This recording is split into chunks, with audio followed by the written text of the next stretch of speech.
Put God first. Put God first in everything you do. Everything that you think you see in me, everything that I've accomplished, everything that you think I have, and I have a few things, everything that I have is by the grace of God. Whatever you do, just make sure God is a part of it. Don't let none of that go over your head. Just do things, involve God.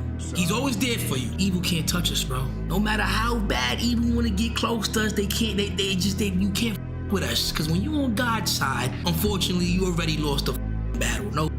No, Dad, I'm sorry. When God has something for you, it doesn't matter who stands against it. If it's meant for you, God will move someone that's holding you back away from a door and put someone there who will open it for you. I don't know what your future is, but if you're willing to take the harder way, the more complicated one, the one with more failures at first than successes, the one that has ultimately proven to have more meaning, more victory, more glory, then you will not regret it.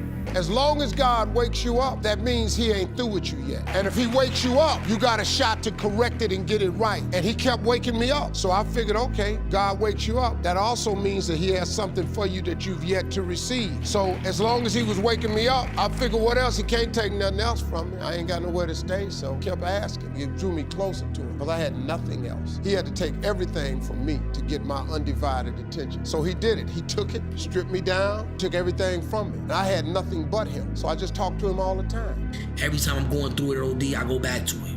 It's like every time I come back, everything feels at peace. Everything feels calming. And I kept going. And it's like my whole life started changing, bro. When people ask me, how do you do it? That's why I say, well, yeah, I worked hard, but God had a lot to do with it. Without him, I don't know if I would have continued. I was so far gone. I was so gone, bro. And it just brought me to me. God is the greatest. Because what I was told today by my uncle who's a bishop, he said, you know what? Your bad mistakes or your bad decisions or whatever it is that makes you human, God ain't gonna give up on his purpose for you. Whatever God has for you, he gonna see to it that happens. Because whatever lessons that you have to incur because you've made bad decisions, that's on you. But whatever he has for you, no man, no situation, and not even the ill-informed or ill-instinct decisions that you make can get in the way of that. Because whatever fate has for you, fate has for you. Whatever God got for you, no man can get in the way of. God says in Jeremiah, I know the plans I have for you. Plans to prosper you and not to harm you. Plans to give you hope and a future. Sometimes you need to feel the pain and sting of defeat to activate the real passion and purpose that God predestined inside of you.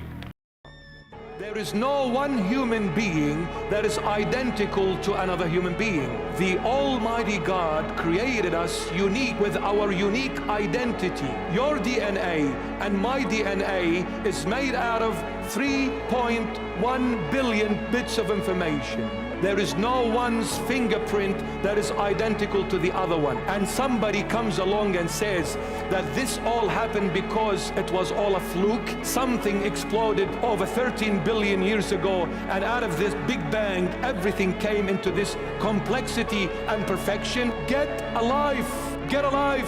The greatest version of you is not the I can do anything version of you. The greatest version of you is the disciplined version of you. The greatest version of you is the version that has parameters. No, I don't do that. I don't drink that. I don't go there with these people. I'm focused. I have a prize that's in front of me. I have fixed my eyes on Jesus. I know what I'm supposed to do, and that ain't it. I have to stay right here. The best things in life takes time. It is a sharp contrast between being rich and being wealthy. You can hit the lottery, receive an inheritance. You can be catapulted from rags to riches, and you can be rich quick. Though many define wealth differently than how I will today, true wealth isn't just about money, but it is about the lessons you learn while struggling upward. If you have money without wisdom, you will soon be parted from your money.